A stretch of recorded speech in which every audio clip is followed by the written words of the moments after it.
राधे राधे। हरे कृष्णा। आप सभी भक्तों को मेरा सादर प्रणाम और दिन की शुभकामनाएं। आज 8 दिसंबर सोमवार का पावन दिन है। इस समय पौष मास के कृष्ण पक्ष की चतुर्थी और पंचमी तिथि का संयोग चल रहा है। चतुर्थी तिथि आज शाम 4:03 तक रहेगी। उसके बाद पंचमी तिथि आरंभ होगी। आज का दिन और भी शुभ बनाता है पुष्य नक्षत्र, जो पूरे दिन विद्यमान रहेगा और कल सुबह 2:52 समाप्त होगा। साथ ही आज ब्रह्मा योग शाम 5:01 तक रहेगा और उसके बाद इंद्र योग का प्रारंभ होगा। ब्रह्मा मुहूर्त आज प्रातः 5:24 से 6:12 तक रहेगा। सूर्योदय सुबह 7 बजे और सूर्यास्त शाम 5:37 पर होगा। आज का राहु काल सुबह 7:30 से 9 बजे तक रहेगा। इस समय शुभ कार्यों से बचने की सलाह दी जाती है। आज के इस दिव्य अवसर पर सबसे पहले आप सुनेंगे सीता नित्यनेम की पावन कथा। फिर हम आपको सुनाएंगे भक्त दामा जी की महिमामय कथा। और अंत में प्रस्तुत होगा पौष मास महात्म्य का चौथा अध्याय। इस कहानी को सीता माता कहती थी और प्रभु श्री राम सुना करते थे। एक दिन श्री राम भगवान को किसी काम के लिए बाहर जाना पड़ा। तो सीता माता कहने लगी कि भगवान, मेरा तो 12 वर्ष का नित्यनेम है। अब आप बाहर जाएंगे तो मैं अपनी कहानी किसे सुनाऊंगी? तब श्री राम ने कहा कि सीते, आप कुएं की पाल पर जाकर बैठ जाना और वहां पर जो भी औरतें पानी भरने आएंगी उन्हें अपनी कहानी सुना दिया करना। सीता माता कुएं की पाल पर जाकर बैठ गई। तभी एक स्त्री आई।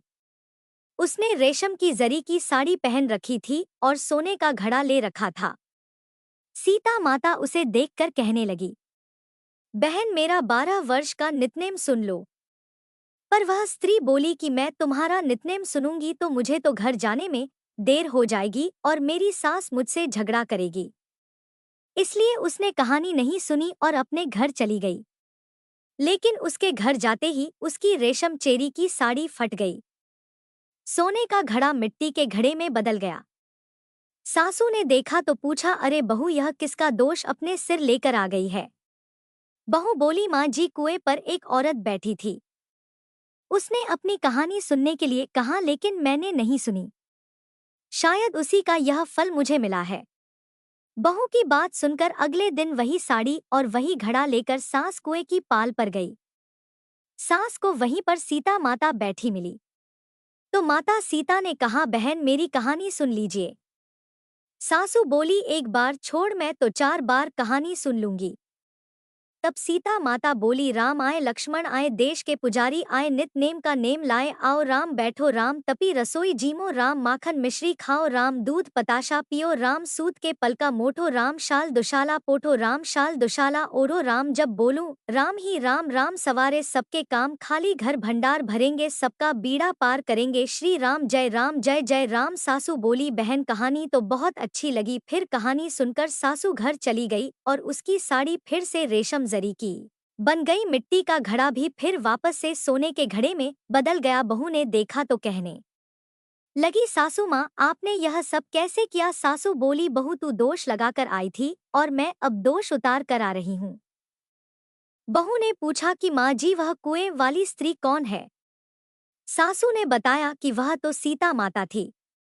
वह पुराने से नया कर देती है, खाली घर में भंडार भर देती है। वह लक्ष्मी जी का वास घर में कर देती हैं और मनुष्य की जो भी इच्छा हो उसे पूर्ण कर देती हैं। बहू बोली, माँ जी, फिर तो ऐसी कहानी मुझे भी सुना दो। सास बोली कि ठीक है, तुम भी सुनो। फिर सास ने कहानी शुरू की। राम आए, लक्ष्मण आए, देश के पुजारी आए, नित नेम का नेम लाए, आओ राम, बैठो राम, तपी रसोई जीमो राम, माखन मिश्री खाओ राम, दूध बताशा पियो राम, सूत के पलका मोठो राम, शाल दुशाला पोठो राम, शाल दुशाला ओढ़ो राम, जब बोलूं राम ही राम राम सवारे सबके काम, खाली घर भंडार भरेंगे सबका बेड़ा पार करेंगे, बोलो श्री राम जय जय राम। कहानी सुनकर बहू बोली, माँ जी कहानी तो बहुत अच्छी है। सासू ने कहा ठीक है, अब से हम इस कहानी को रोज किया करेंगे। अब सास बहू रोज सवेरे उठती, नहाती धोती और पूजा करने के बाद नितनेम की सीता माता की कहानी कहती दी। एक दिन की बात है, उनके यहाँ पड़ोस की एक औरत आई और बोली कि बहन जरा सी आँच तो देना। तो बहू बोली कि आँच तो अभी हमने जलाई ही नहीं। पड़ोसन बोली तो फिर तुम सुबह 4 बजे से उठकर क्या कर रही हो? तो उन्होंने कहा कि हम तो सुबह सुबह उठकर पूजा करते हैं। फिर सीता माता की नितनेम की कहानी कहते हैं। पड़ोसन ने उनकी बात सुनकर फिर कहा कि सीता माता की कहानी कहने से तुम्हें क्या मिला?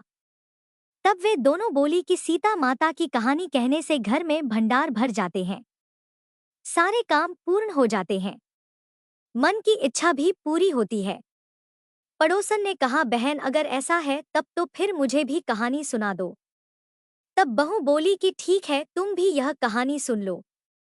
राम आए लक्ष्मण आए, देश के पुजारी आए, नित नेम का नेम लाए। आओ राम बैठो राम, तपी रसोई जीमो राम, माखन मिश्री खाओ राम, दूध बताशा पियो राम, सूत के बल का मोटो राम, शाल दुशाला पोठो राम, शाल दुशाला ओढ़ो राम। जब बोलूं राम ही राम राम सवारे सबके काम, खाली घर भंडार भरेंगे सबका बेड़ा पार करेंगे, श्री राम जय राम। पड़ोसन ने इस कहानी को सुना तो कहने लगी, बहन कहानी तो बहुत अच्छी लगी। अब वह पड़ोसन भी नितनेम सीता माता की कहानी कहने लगी। कहानी कहने से सीता माता ने पड़ोसन के भी धन के भंडार भर दिए। देखते ही देखते अब तो पूरे मोहल्ले में नितनेम की कथा चल पड़ी और हर किसी की मनोकामना पूर्ण होने लगी। हे सीता माता, जैसे आपने उन सभी के भंडार भरे वैसे ही हमारे भी भरना। कहानी कहने वाले, सुनने वाले और हुंकार भरने वाले सबके भरना। सभी प्रेम से बोलिए सीता मैया की जय। श्री दामाजी पंत भगवान श्री विट्ठल के अनन्य भक्त हुए हैं। महाराष्ट्र में 13वीं शताब्दी में भयंकर अकाल पड़ा था। अन्न के अभाव से हजारों मनुष्य तड़प कर मर गए। वृक्षों की छाल और यहाँ तक कि पत्ते तक नहीं बचे थे। उन दिनों गोवलकुंडा बेदरशाही राज्य के अंतर्गत मंगलबेड़िया प्रांत का शासन भार श्री दामाजी पंत के ऊपर था। दामाजी और उनकी धर्मपत्नी दोनों ही भगवान पांडुरंग श्री विट्ठल जी के अनन्य भक्त थे। पांडुरंग के चिंतन में रात दिन उनका मन लगा रहता था। भगवान का स्मरण करते हुए निष्काम भाव से कर्तव्य करना उनका व्रत था। दीन दुखियों की वे हर प्रकार से सेवा किया करते थे। शत्रु को भी कष्ट में पड़ा देखकर वे व्याकुल हो जाया करते थे। ऐसे शत्रु को भी कष्ट में पड़ा देखकर व्याकुल हो जाने वाले दामाजी पंत अपनी ही अकाल पीड़ित प्रजा का करुण क्रंदन सह नहीं सके। राज भंडार में अन्न भरा पड़ा था। दया के सम्मुख बादशाह का भय कैसा। अन्न भंडार के ताले खोल दिए गए। भूख से व्याकुल हजारों मनुष्य साधु संत गाय मरने से बच गए। समाज में ऐसे कुछ लोग होते हैं जो उदार पुण्यात्मा पुरुषों की अकारण निंदा भी करते हैं। दामाजी के सहायक नायाब सूबेदार ने देखा कि अवसर अच्छा है। अगर दामाजी को बादशाह हटा दे तो मैं प्रधान सूबेदार बन सकूंगा। उसने बादशाह को लिखकर सूचना भेज दी। दामाजी पंत ने अपनी कीर्ति के लिए सरकारी अन्न भंडार लुच्चे लफंगों को लुटा दिया। नयाब सूबेदार का पत्र पाते ही बादशाह तो क्रोध से आग बबूला हो गया। उसने सेनापति को 1000 सैनिकों के साथ दामाजी को लेकर आने की आज्ञा दी। सेनापति जब मंगलबेड़िया प्रांत में पहुंचा उस समय दामाजी श्री पांडुरंग की पूजा में लगे हुए थे। सेनापति उन्हें जोर जोर से पुकारने लगे। दामाजी की धर्मपत्नी ने तेजस्विता के साथ कहा, अधीर होने की आवश्यकता नहीं, जब तक उनका नित्य कर्म पूरा नहीं हो जाए लाख प्रयास करने पर भी तब तक मैं किसी को उनके पास नहीं जाने दूंगी। सेनापति पतिव्रता नारी के तेज से अभिभूत हो गया, उसका अभिमान लुप्त हो गया और वह वहीं प्रतीक्षा करने लगा। इधर दामाजी की पूजा समाप्त हो जाने पर पत्नी ने उन्हें सेनापति के आने का समाचार दिया। अब तो दामाजी समझ गए कि अन्न लुटवाने का समाचार पाकर बादशाह ने उन्हें गिरफ्तार करने के लिए सैनिक भेजे हैं। भय का लेश तक उनके मन में नहीं था। अपनी पत्नी से उन्होंने कहा, चिंता करने की कोई बात नहीं है, हमने अपने कर्तव्य का ही पालन किया है। बादशाह कठोर से कठोर दंड देगा। इसके लिए तो हम पहले से ही तैयार हैं। भगवान पांडुरंग का प्रत्येक विधान दया से परिपूर्ण ही होता है। जीव के मंगल के लिए ही उनका विधान है और उनकी प्रसन्नता ही अभीष्ट है। इस तरह दामाजी पत्नी को आश्वासन देकर बाहर आए। उनका दर्शन करते ही सेनापति का अधिकार गर्व चला गया और उसने कठोरता की बजाय नम्रता पूर्वक कहा, बादशाह ने आपको शीघ्र बुला लाने के लिए भेजा है। जैसे ही इधर दामाजी की गिरफ्तारी हुई, उनकी पत्नी ने कहा, नाथ भगवान पंडरीनाथ जो कुछ करते हैं उसमें हमारा हित ही होता है। उन दयामय ने आपको एकांत सेवन का अवसर दिया है। अब आप केवल उनका ही चिंतन करेंगे। मुझे तो इतना ही दुख है कि यह दासी स्वामी की चरण सेवा से इतने दिनों तक वंचित रहेगी। सेनापति हथकड़ी डालकर उनको लेकर चलने लगे। दामाजी को अब ना तो बंदी होने का दुख है, ना ही पद चले जाने की चिंता। बंधक होते हुए भी वे सर्वथा मुक्त हैं और भगवान पांडुरंग के गुणगान में मग्न है। रास्ते भर कीर्तन करते चले जा रहे हैं। गोवलकुंडा के मार्ग में ही पंढरपुर धाम पड़ता है। दामाजी का मन भगवान से भेंट करने का हुआ। सेनापति ने स्वीकृति दे दी। अब मंदिर में प्रवेश करते ही दामाजी का शरीर रोमांचित हो गया। नेत्रों से टपाटप आंसू गिरने लगे। शरीर की सुधि जाती रही। कुछ देर में अपने को संभालकर वे भावमग्न होकर भगवान की स्तुति करने लगे। देर हो जाने से इधर सेनापति दामाजी को पुकार रहा था। भगवान को साष्टांग प्रणाम करके भगवान की सुंदर मोहिनी मूरत हृदय में धारण करके दामाजी बाहर आए। सेनापति उन्हें लेकर आगे बढ़े।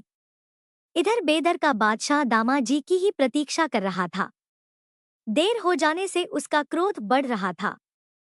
इतने में ही एक काले रंग का किशोर हाथ में लकड़ी लिए कंधे पर काली कंबल डाले निर्भयता पूर्वक दरबार में चला आया। उसने जोहर करके कहा, बादशाह सलामत, यह चाकर मंगलबेड़िया क्षेत्र से अपने स्वामी दामाजी पंत के पास से आ रहा है। दामाजी का नाम सुनते ही बादशाह ने उत्तेजित होकर पूछा, क्या नाम है तेरा? उसने कहा, सरकार मेरा नाम तो बिट्ठू है।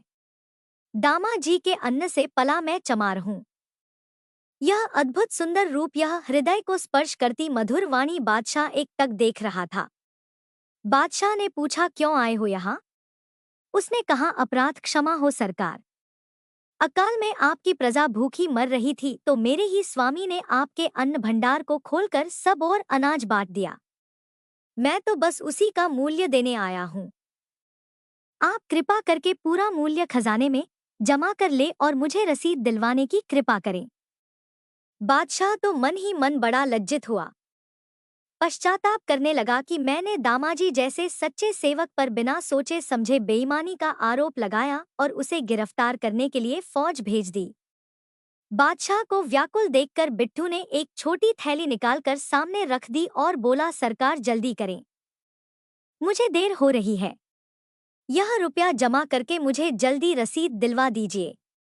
बादशाह का तो दिल ही नहीं चाहता था कि बिट्ठू उनके सामने से एक पल के लिए भी हटे, परंतु किया भी क्या जाए। बिट्ठू साधारण ही सही, परंतु उसकी इच्छा के विपरीत मुंह तक खोलने का साहस बादशाह को अपने में नहीं दिख रहा था। उन्होंने खजानजी के पास उसे भेज दिया। बेचारा खजानजी तो हैरान रह गया। वो उस छोटी सी थैली से जितनी बार धन उलटता उतनी ही बार थैली फिर से भर जाती। रसीद प्राप्त करके उसने रसीद पर बादशाह से दस्तखत और शाही मोहर ले ली।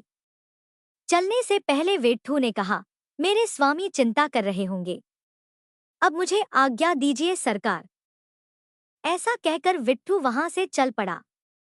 यहाँ बादशाह ने दीवान जी को आज्ञा दी, तुम दामाजी को शीघ्रता से आदरपूर्वक यहाँ लेकर आओ। इधर दामाजी पंत पंढरपुर से आगे चले आए थे। एक दिन स्नान आदि करके गीता पाठ करते समय उनको एक चिट्ठी मिली जिस पर लिखा था, दामाजी पंत से अपने अन्न भंडार के पूरे रुपए चुकती भर पाए। उस पर शाही मोहर और बादशाह के दस्तखत भी थे। दामाजी को आश्चर्य हुआ, लेकिन वह अपनी पूजा में लगे रहे। इधर बादशाह का संदेश लेकर दीवान जी पहुंचे। दामाजी की हथकड़ियां खोल दी गई और उन्हें सम्मान पूर्वक सवारी पर बिठाया गया। बादशाह की तो विचित्र दशा हो रही थी। विट्ठू विट्ठू पुकार कर वह पागलों जैसा व्यवहार करने लगा।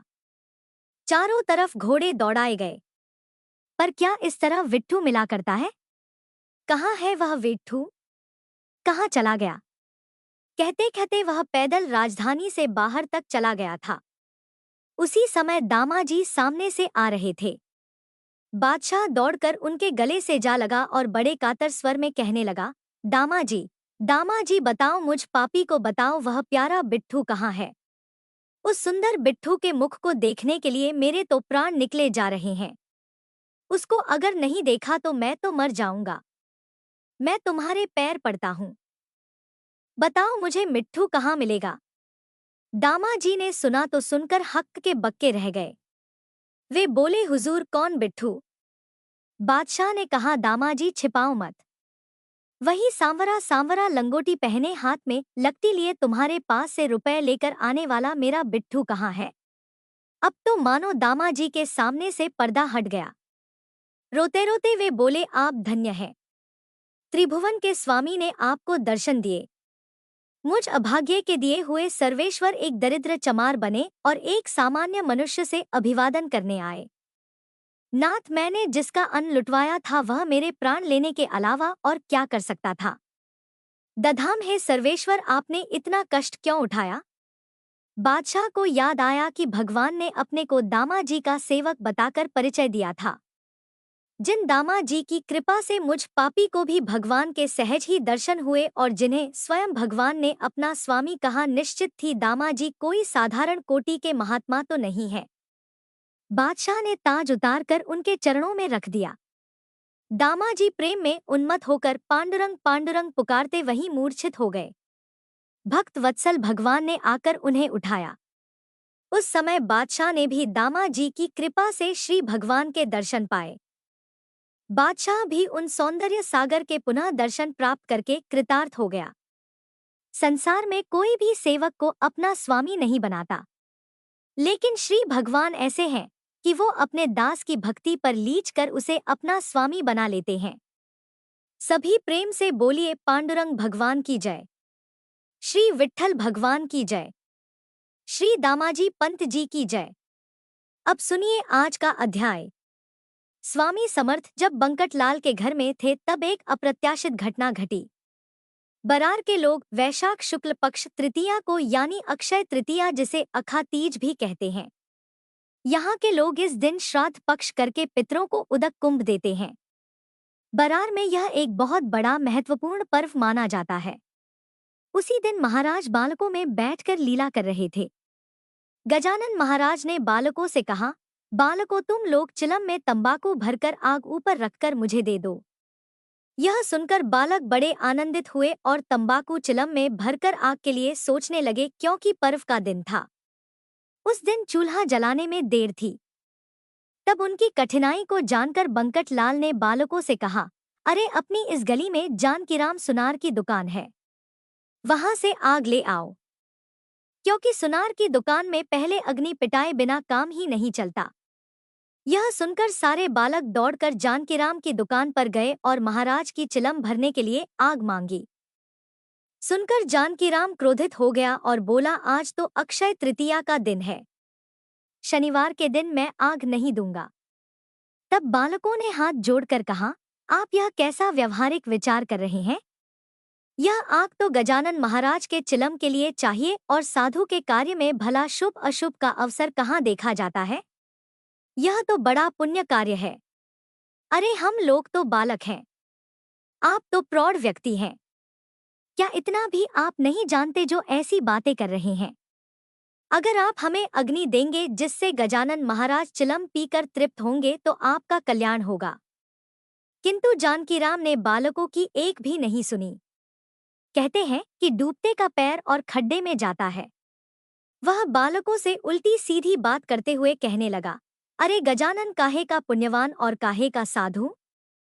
अरे, वह तो चिलम बहादुर है, गांजा तंबाकू पीता है और पागलों की तरह गांव भर में नंगा घूमता है, गंदी गंदी नालियों का पानी पीता है, ना तो उसकी जात का पता ना कुल का। भला ऐसे व्यक्ति को मैं तो साधु नहीं मानता। बंकटलाल तो निरा बुद्धू है, उसके ध्यान में ही लगा रहता है।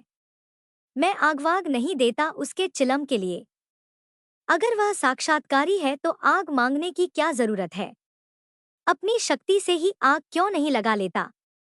जालंधर नाथ चिलम पीते थे किंतु आग के लिए वे घर घर नहीं घूमे। जाओ यहाँ खड़े मत रहो, मैं आग नहीं दूंगा। मेरी नजर में उस पागल की कोई कीमत नहीं। सारे बालक उदास मुख लेकर वापस महाराज जी के पास आए और जो कुछ भी हुआ था वह सारा वृतांत महाराज जी को सुना दिया। महाराज यह सुनकर बंकट लाल से बोले, बंकट लाल चिलम पर काड़ी पकड़ो। सुनकर बंकट लाल ने कहा, महाराज काड़ी घिसकर मैं चिलम जला देता हूँ। बगैर घिसे काढ़ी पीटती नहीं और अग्नि नहीं होगी। सुनकर महाराज ने कहा, बकबक मत करो, जितना कहता हूं उतना करो। काढ़ी बगैर घिसे चिलम पर पकड़ो। महाराज की आज्ञा मानकर बंकट लाल ने वैसा ही किया। चिलम पर काढ़ी ऊपर पकड़ी तो श्रोताओं क्या चमत्कार हुआ यह भी सुनो। काढ़ी चिलम पर पकड़ते ही अग्नि नारायण चिलम से प्रकट हो गए। अपने आप चिलम जल गई। और ऊपर से आश्चर्य की बात तो यह कि काढ़ी जैसी की थी वैसी ही रही, जली नहीं। यह साक्षात शक्ति है, केवल पाखंड नहीं है, और इसी को तो साधुत्व कहते हैं। अब जानकीराम सुनार के घर पर क्या हुआ यह भी सुनिए। बरार में अक्षय तृतीया को और पकवानों के साथ एक इमली, गुड़, इलायची आदि डालकर चिंचवणी नाम का सार बनाया जाता है। अक्सर उसके साथ और पकवानों के पूरण की पुड़िया बनती हैं। वे इसी से खाते हैं। जानकीराम के यहाँ पर वह चिंचवणी बनाई गई थी। जैसे वर्ष प्रतिपदा को निम्न पन्नों का महत्व होता है, वैसे ही अक्षय तृतीया को इस चिंचवणी का महत्व है। दोपहर में जब सुनार के यहाँ भोजन करने के लिए पंक्तियां बैठी सारी पतलेलें परोसी गई और द्रोणों में यह चिंचवणी भी परोसी गई। अब आश्चर्य की बात यह हुई कि चिंचवणी के द्रोणों में इल्लियां और असंख्य कीट बुझबुझाते यानी कीड़े दिखाई देने लगे, जिससे लोगों को बड़ी घृणा हुई और वे लोग तुरंत उठकर वहां से चले गए। सारा का सारा अन्न पकवान व्यर्थ हो गया। यह सब देखकर जानकीराम सुनार अधोवधन होकर खिन्न मन से सोचने लगा कि ऐसा क्यों हुआ। केवल अन्न ही नहीं बेकार हुआ बल्कि पितरों का श्राद्ध भी उपोषित हो गया। अब उसने अनुमान लगाया कि महाराज की चिलम की अग्नि को मैंने मना कर दिया था, खूब बुरा भला कहा था, उसी का यह फल है।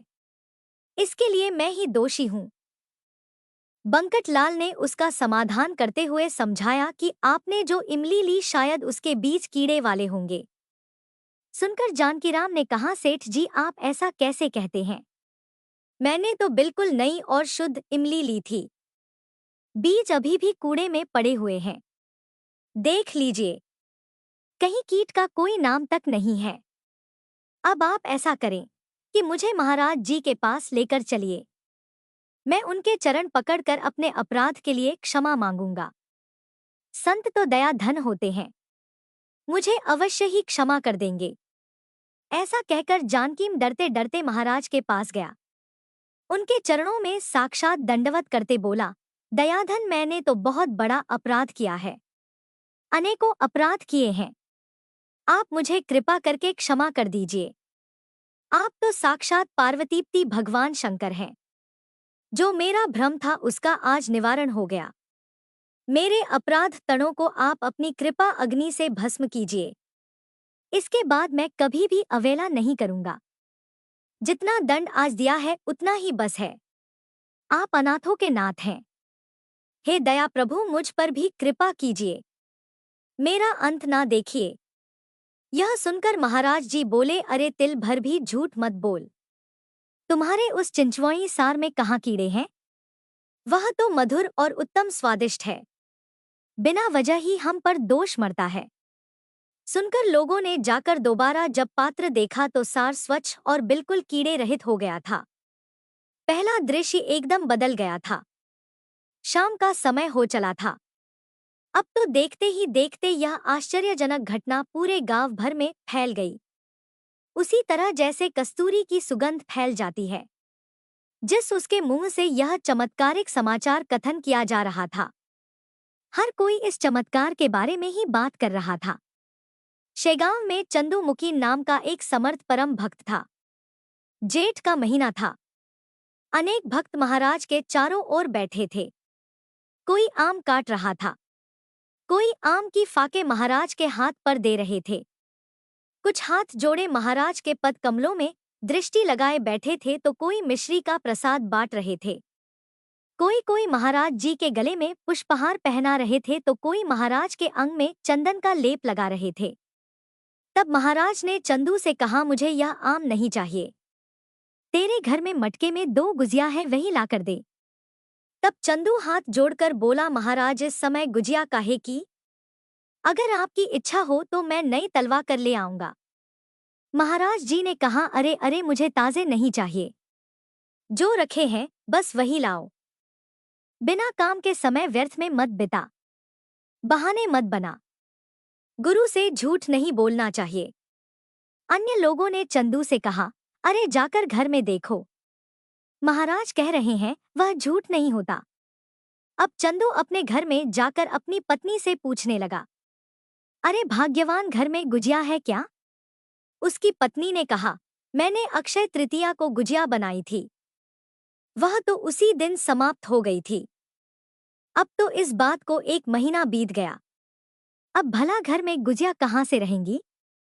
लेकिन अपने घर में गुजियों का सामान सिद्ध है। आप कहें तो मैं झट से ताजी तैयार कर देती हूँ। तब चंदू ने कहा, महाराज को ताजी गुजिया नहीं चाहिए, मटों की चढ़ान में जो रखी है वही चाहिए। सुनकर उसने कुछ याद करके कहा, महाराज की वाणी तो एकदम सत्य है। 2 गुजिया बची थी, वह मैंने मटके में रख दी थी, और अब मैं इस बात को तो बिल्कुल भूल ही गई थी। ऐसा कहकर उसने मटों की चढ़ान उतारकर ढूंढना शुरू किया। आश्चर्य की बात यह कि बीच के मटके में 2 गुजिया रखी थी, जो थोड़ी थोड़ी सूख गई थी किंतु विकृत नहीं हुई थी, खराब नहीं हुई थी, उसमें बुरशी इत्यादि भी नहीं लगी थी। सत्य है, संतों की बातें कभी व्यर्थ नहीं होती। गुजिया पाकर पति दोनों बड़े हर्षित हुए और कहने लगे, वस्तुतः यह सर्वज्ञ योगी राज है। अब चंदू ने वह दोनों गुजिया ले जाकर महाराज जी को दी, जिन्हें महाराज जी ने बड़े प्रेम से पाया। जैसे भगवान राम ने शबरी और भिल्लनी के घर बेर खाए थे, उसी तरह से गुजिया खाई। यह लीला देखकर सभी लोग कहने लगे, महाराज तो बड़े त्रिकालदर्शी हैं, उन्हें तो भूत भविष्य वर्तमान सब कुछ पता लगता है। शेगांव से दक्षिण में चिचौली नाम का एक छोटा सा देहात है। उसी गांव का रहने वाला माधव नाम का एक ब्राह्मण था। तरुणावस्था में प्रपंच ही उसका दैवत था। प्रारब्ध के आगे तो कोई नहीं जा सकता। जैसा विधि का लेख होता है होकर तो वही रहता है। माधव के पत्नी पुत्र आदि सब कोई परलोक सिधार गए। अब उसके पास कोई नहीं बचा था, जिससे परेशान होकर उदग्न होकर वह भी संसार से विरक्त हो गया। उसके घर में जो भी वस्तु थी, जो भी सामान था, उसने सब कुछ बेच डाला और सोचने लगा कि मैं युवावस्था में संसार से व्यग्र रहा। दीन बंधु, आपका स्मरण तो मैंने कभी किया ही नहीं। अब सारा संसार शांत हो गया है, मेरे पास मेरा कोई परिजन नहीं बचा। अब आपके बिना मेरी रक्षा कौन करता है? ऐसा पश्चाताप दग्ध होकर वह शेगांव में आया और गजानन महाराज के द्वार पर हट करके बैठ गया। मुंह से नारायण नारायण नाम का स्मरण करते हुए उसने अन्न जल छोड़कर उपवास करना शुरू कर दिया। इसी अवस्था में एक पूरा दिन बीत गया। महाराज जी ने उसे वैसा करने से रोकने का प्रयास किया। महाराज जी ने कहा कि देखो, ऐसा करना ठीक नहीं है। यही नारायण का नाम तुमने पहले क्यों नहीं स्मरण किया? अब प्राण निकल जाने पर वैद्य बुलाकर भला क्या लाभ है? तारुण अवस्था में ब्रह्मचर्य का पालन करके वृद्धावस्था में स्त्री करने से कोई लाभ नहीं। अरे जो जिस समय करना है वह काम उसी समय करना चाहिए। घर जलने पर कुआं खोदने से क्या लाभ? जिस कन्या पुत्रों के लिए तुम आजन्म पचते रहे, अंत में वे सब के सब तो तुम्हें छोड़कर चले गए। शाश्वत को छोड़कर अशाश्वत का परिपोष करता रहा। अब किए हुए कर्म का फल तो तुम्हें भुगतना ही पड़ेगा। यह सुनकर भी माधव ने हठ नहीं छोड़ा। लोगों ने उसका उपवास खुलवाने का बहुत प्रयास किया, लेकिन सब व्यर्थ हो गया। कुलकर्णी नामक एक सज्जन ने भी घर ले जाकर उसे भोजन कराने का प्रयास किया, किंतु माधव ने तो किसी की भी नहीं सुनी। वो तो बस नारायण का स्मरण करते हुए वहीं डटा रहा। इस अवस्था में रात के बाद दोपहर बीत गई। आकाश अंधकार से भर गया। रात्रि का डरावना ध्वनि स्वर आसपास गूंजने लगा। पास में कोई नहीं है। ऐसा देखकर महाराज ने एक कौतुक किया। यम के समान भयानक रूप धारण करके वे माधव की ओर मुख पसार कर दौड़े। अब तो यह देखकर माधव डर गया और जीभ निकालकर बाहर की ओर भागा। मारे डर और घबराहट के मुंह में झाग आने लगे। शब्द नहीं फूट रहे थे। ऐसा देखकर महाराज सौम्य रूप में आकर माधव से बोले, अरे क्या यही तुम्हारा धैर्य है? तुम काल के भक्ष हो। ऐसे ही तुम्हें काल एक दिन खाएगा। यह मैंने केवल आगामी संकेत मात्र से तुम्हें बताया है। तब माधव ने कहा, भगवन अब आप यमलोक की वार्ता ना कीजिए। मुझे वहां जाने से बचाइए। बैकुंठ लोक में मुझे जाना है। आप मुझे वहां भेजिए। मेरे पातक राशि को भस्म करना अब आपके लिए तो असंभव नहीं है। जब पूर्व जन्म के पुण्य उदय होते हैं, तभी तो संत समागम होता है। तब महाराज जी ने हंसकर कहा, माधव तुम्हारा अंतकाल समीप आया है। नारायण नारायण ही भजो। असावधान मत रहो। अगर चाहते हो तो मैं तुम्हारी आयु बढ़ा दूंगा। सुनकर माधव ने कहा, दयाधन आयु बढ़ाकर फिर से इसी लोक प्रपंच में मुझे आप मध्य के लिए। महाराज ने कहा, तथास्तु, जो तुम चाहते हो वही होगा। अब तुम इस भूमि पर पुनः जन्म नहीं लोगे। यह गुप्त संवाद माधव और महाराज जी के बीच में हुआ, जिसका वर्णन ही नहीं किया जा सकता। माधव यह लोक के पूरे कार्यों से विरक्त हो गया। सो लोग उपवास के कारण यह उन्मत्त हो गया है, ऐसा कहने लगे, बल्कि सच्चाई तो कुछ और थी। माधव का देहावसान हो गया और वह समर्थ सन्निधि तथा उनके वरदानों से मुक्त हो गया। एक बार महाराज अपने शिष्यों से बोले कि वैदिक ब्राह्मणों को बुलवाकर यहाँ मंत्र घोष करवाओ, जिससे देवाधिदेव प्रसन्न होंगे। कैरी का पन्ना, पेड़ा, बर्फी, खोवा, भेजी, नमक युक्त चना दाल इसका उपहार देकर एक एक दक्षिणा भी दो। ब्राह्मण धनपाठी होना चाहिए। सुनकर शिष्यों ने कहा, महाराज, शेगांव में वैदिक ब्राह्मण तो है नहीं। आप कहेंगे सो खर्चा तो हम करने को तैयार हैं, किंतु ऐसा ब्राह्मण मिलना मुश्किल है। यह सुनकर महाराज बोले, आप लोग तैयारी करिए, भगवान ब्राह्मण स्वयं भेज देंगे। यह सुनकर सभी लोग बड़े प्रसन्न हुए और थोड़ी ही देर में 100 रुपए जमा हो गया। उन्होंने सब सामान लाया, चंदन घिसकर केसर मिलाई, कपूर मिलाया। सामान्यतः दोपहर के समय ब्राह्मण आ ही गए, जो पदपाठ, जटा, धनपाठ जानते थे। बड़े वैभव पूर्ण वसंत की पूजा की गई। ब्राह्मणों ने वेद पाठ किया। दक्षिणा पाकर आनंदित होकर अन्य ग्राम गए। जो भी संत के मन में आता वह सब कुछ पूर्ण हो ही जाता है। ऐसा संतों का प्रभाव है। बंकटलाल और उनके वंशज आज भी यह उपक्रम शेगांव में कर रहे हैं। धन्य है शेगांव और वहां के रहने वाले सभी वासी, जिन्हें महाराज जी के दर्शन हुए। हरे कृष्ण। आज की कथा यहीं पूर्ण होती है। शेष वृतांत आप सभी कल के अगले अध्याय में अवश्य सुनिएगा।